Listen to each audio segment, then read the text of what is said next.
पिलाने study success channel रे मो गोपबंधु समस्त को आज वीडियो रे स्वागत जनाऊँ। पिलाने तुमर एजुकेशन बही प्रथम यूनिट रे शिक्षाविद मानकर अवदान विषय देछि हला को शिक्षाविद आम शिक्षा क्षेत्र को क्यों क्यों अवदान गुड़िक प्रदान करिसंती से विषय कोठी देछि यूनिट 1 रे देछि हला। तो सेही यूनिट 1 रो जो गोपबंधु हमर शिक्षाविद अछंती से गोपबंधु आम शिक्षा जगत को बा शिक्षा क्षेत्र को क्यों अवदान प्रदान करिसंती से विषय आज आम आलोचना करिबा। बुझियला चलो देखिबा।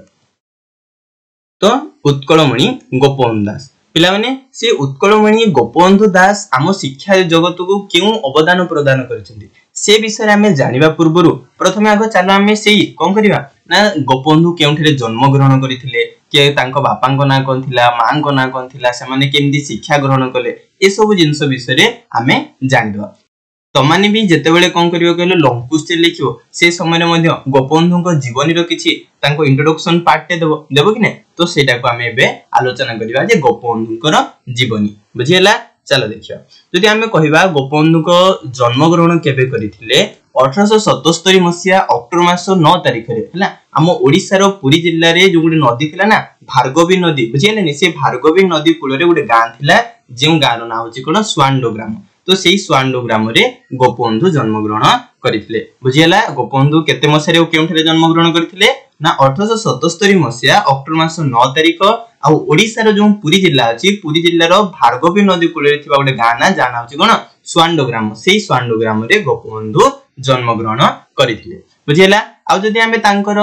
पिता माता कथा कहबा तो तांकर पितांको नाम थिला दैतारी दास हला आ तांकर माता थिले किए ना माता थिले स्वर्णमयी देवी एतिक जिंस मध्ये जानि पारलो। तापर जदि हमें तांकर शिक्षा लाभ कथा कहबा से केउठारु शिक्षा लाभ करिथिले केते पर्यंत शिक्षा ग्रहण करिथिले बुझियला नि। तो आमे जानिला से पुरी जिल्ला रे जन्म ग्रहण करिथिले। तो पुरी जिल्ला रे ही से प्रथमे तांकर जो स्कूल थिला पुरी जिल्ला रो स्कूल रे से प्राथमिक शिक्षा हासिल करले तापर सेठी से मैट्रिकुलेशन परीक्षा पास करले अर्थात कहबा को गले कोन कहलो 10 क्लास पास करले। 10 क्लास पास करि सारला परे से कटक रे थिबा रेभेन्सा कॉलेज जो थिला ना तो सेही रेभेन्सा कॉलेज को से उच्च शिक्षा पढिबा पई जायथिले बुझियला। से सेठी कोन करछन्ती पूरा पूरी मैट्रिक तो पढिछन्ती पुरी जिल्ला रे तापरे मैट्रिक परे अर्थात 10 क्लास परे से कोन करछन्ती रेभेन्सा कॉलेज को जायछन्ती उच्च शिक्षा पढिबा पई बुझियला। तापरे से सेठारे कोन करछन्ती कहलो रेभेन्सा कॉलेज रु 1906 मसिया रे ओकिलाती डिग्री हासिल करले बुझियला। से 1906 मसिया रे कोन पाइले ओकिलाती डिग्री हासिल करले किए ना गोपबंधु। आ जदि से समय कथा कहबा गोपबंधु जेतेबेले डिग्री हासिल करले से समय हम ओडिसा रे मात्र 20 जन ही थिले जो माने कोन थिले ग्रेजुएट ही थिले बा डिग्री हासिल करथिले हला। तो से समय रे गोपबंधु को समय रे केते टॉप थिला कोन थिला कहलो पाठ पढिया बहुत टॉप थिला ओडिसा रे पूरा पूरी मात्र 20 जन डिग्री हासिल करथिले बुझियला। आउ से समय जदि कथा कहबा से समय जदि कि डिग्री हासिल करथला बा ग्रेजुएट होथला ताकू सहज रे कोन थिला कहलो चाकरी मिल जाउथला। गोपबंधु ओकिलाती डिग्री हासिल करथिले तेनु गोपबंधु जदि चाहि थांते तो इंग्लिश सरकार को अधीन रे रही कि से कोन थादे चाकरी करी कि बहुत टंका अर्जन करि पारथांदे। किंतु गोपबंधु सेमदी जने मनीष नथिले हला से भाबुथिले जे जे जो इंग्रेज माने हम भारत को अत्याचार करचुनी मो मातृभूमि को कोन करचुनी कष्ट दोचुनी मु तांको अधीन रे रही कि चाकरी करिवे से कथा केबे भी कोन करू नथिले ना चाहू नथिले तेनु से इंग्रेज मान को अधीन रही कि चाकरी कले नाही। आउरी से कोन करचुनी कहलो सेही इंग्रेज मान को आम भारत रु विताड़ित करिवा पई से कोन करथिले आम भारत रो स्वाधीनता संग्राम गुडी करे मध्ये शामिल हेथिले। त माने जानिचो जेतले असहयोग आंदोलन हेतिला तो से समय ओडिसा रे असहयोग आंदोलन रो बलिष्ठ भूमिका के ग्रहण करिथिला ना ओडिसा रे असहयोग आंदोलन रो बलिष्ठ भूमिका गोपबंधु दास तो कोन करथिले भूमिका ग्रहण करिथिले बुझिला। तो एठो हमें जानि पालना से बहुत कोन करथिले भारत को एक सार्वभौम राष्ट्र गुडे गणतांत्रिक राष्ट्र रे तयारी करिया पई से बहुत चेष्टा करथिले एवं से बुझीथिले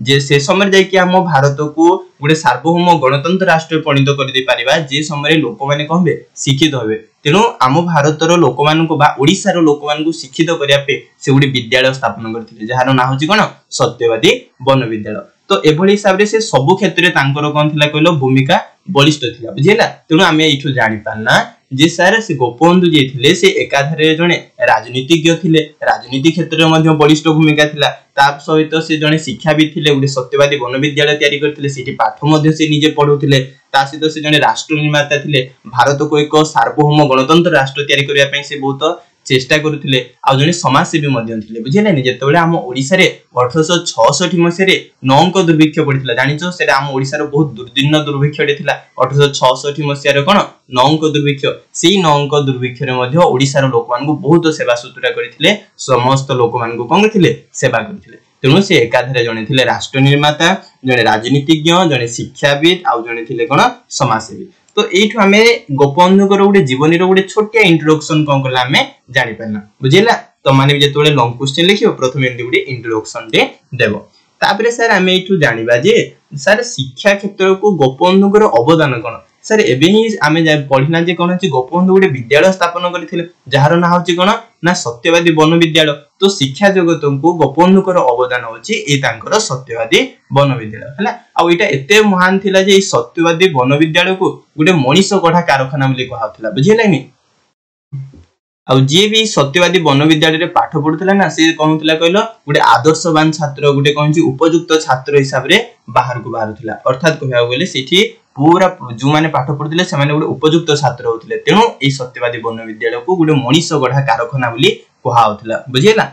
तो ए सर सत्यवादी वन विद्यालय के तयारी करथिला हम जानि पारना कि ना सत्यवादी वन विद्यालय को गोपबंधु दास तयारी करथिले हला आउ कोन कहि परिबा एटा केते मसिरी प्रतिष्ठा हेतिला ना एटा 1909 मसिया रे ए सत्यवादी वन विद्यालय तयारी हेतिला आ एटा कोठी तयारी हेतिला ना सी पुरी रो बुझिले 12 किलोमीटर दूर रे थिला गोटे स्थान जाना होची कोन साखीओपाल तो से साखीओपाल थारे गोटे जंगल रे कोन करथिले से कोन थिला बकुल वन बोली गोटे जंगल थिला सेही जंगल रे याकू कोन करथिले सत्यवादी वन विद्यालय को तयारी करथिले के तयारी करथिले ना गोपबंधु दास केते मसिया मन रहला 1909 मसिया रे केउंठरे साखीओपाल थारे हला